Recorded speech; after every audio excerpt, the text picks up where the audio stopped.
Shawn, do you feel like Terrence's counterpunching is the biggest challenge in overcoming his style?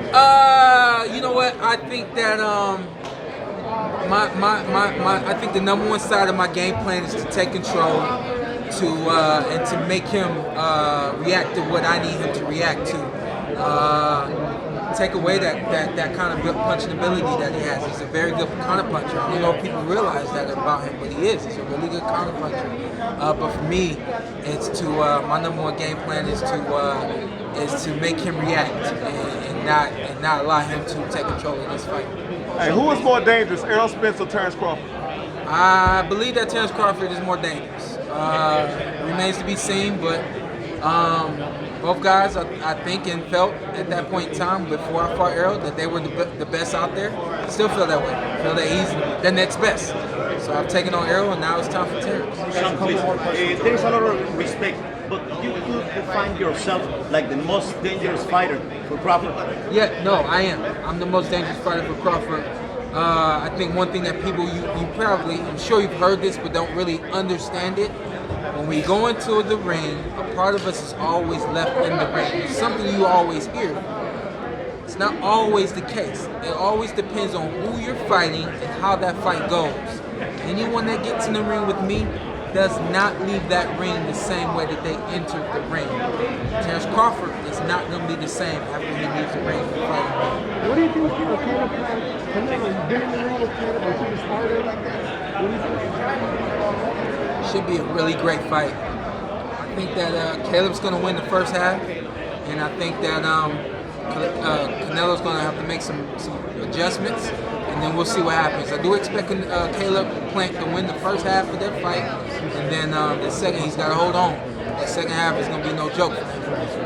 Couple more, two more. Does the incident at the press conference between them two and the cut and all that stuff, I don't want to talk Caleb Plant and Canelo. Just two more about myself and Terence Crawford. Yes, sir. Yesterday I had the opportunity to meet Mr. Tommy Hearns. And you had said this fight was an opportunity to be your Hearns-Hagler bowl. Are you promising us the fireworks that Hearns and Hagler was back in the 80s? I am. I'm promising y'all those fireworks. He's not gonna back up. All right. And so it's gonna be a great fight. I think that in this fight a lot of people they retreat when they get in the ring against Showtime Shawn Porter. We're expecting him to retreat, but be right there at the same time. You know, so you're gonna get some fireworks. You're definitely gonna get fireworks. So one here, what did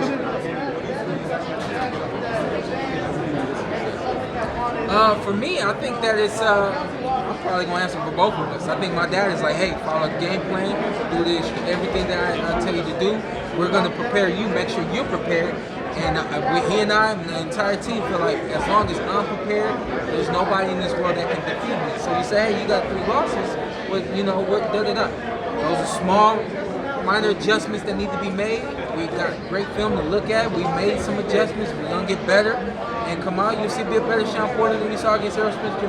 Let's go, Terrence. Last question, guys. Last question. You know, I don't think it's just activity. It's got to be the right activity. You know, I'm talking about fighting 180 seconds of every round, but it's got to be the right 180 seconds. You know, I can't just be active. I can't just be out there throwing punches. I got to be doing the right things at the right time.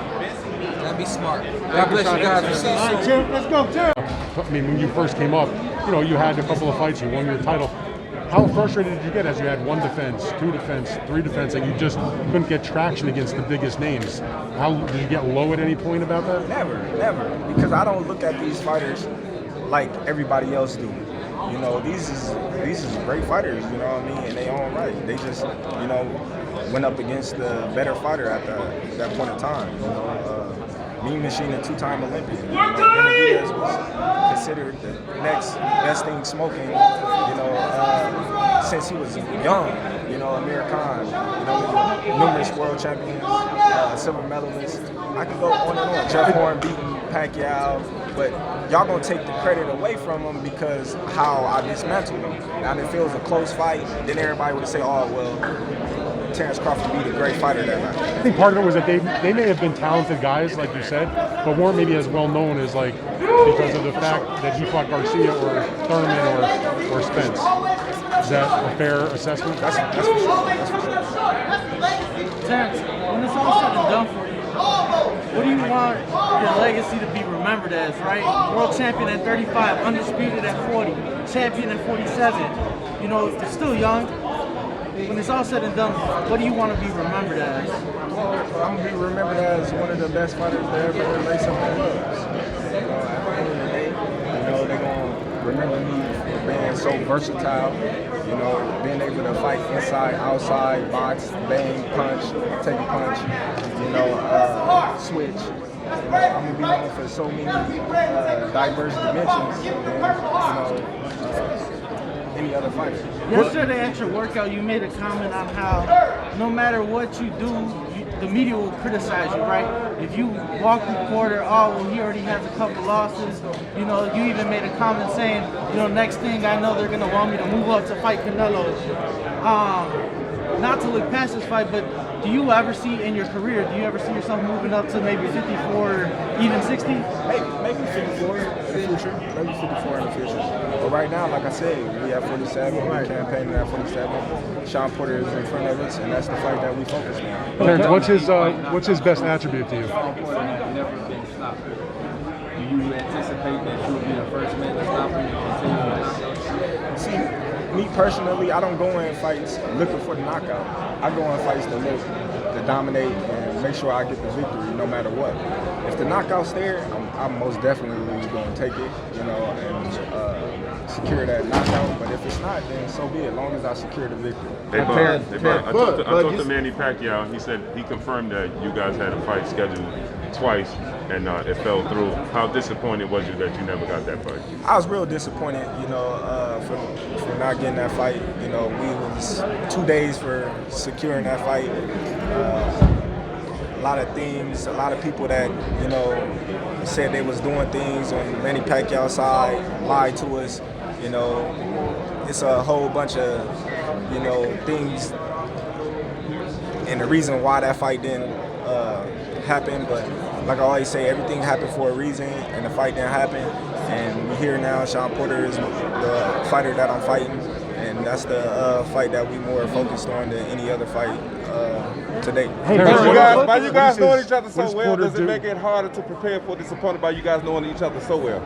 You said what? I said by you guys knowing each other so well, each other's style so well, does it make it harder to prepare than anybody else? No, somewhat, because I know how talented Shawn Porter is. You know, a lot of people, they don't see what I see in Shawn Porter.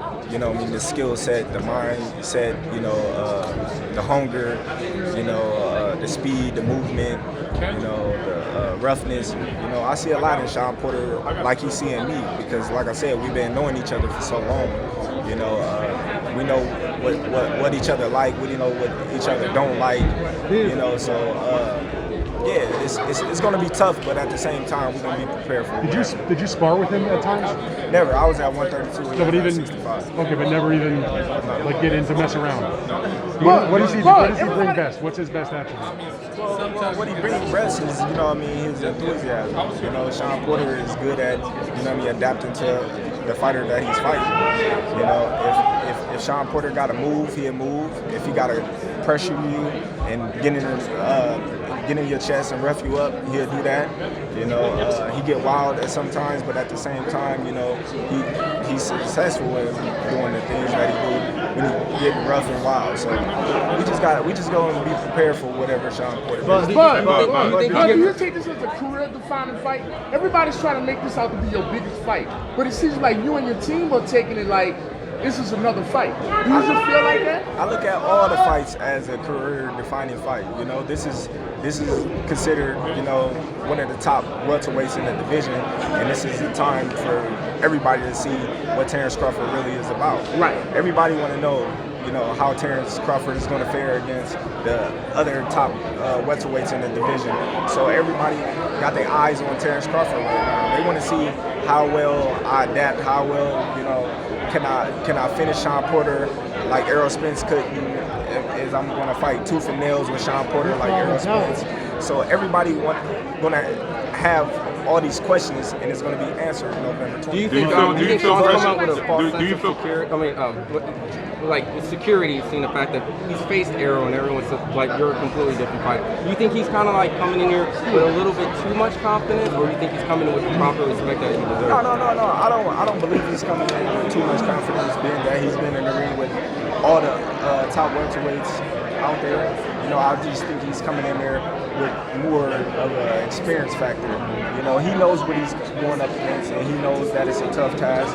But I just know that he's going to be up for it, and that's what he's boosting himself up to let you and the media know that he's going to be up for it. Just like me and my team, we're going to be ready for whatever we bring to the table. We're going to be up for it, and it's going to make for a great fight. But- First fight with but- a PBC fighter. Is this the opening phase? I know the focus is Shawn Porter. But when here, is this the opening phase to a showdown with Spence? We shall see.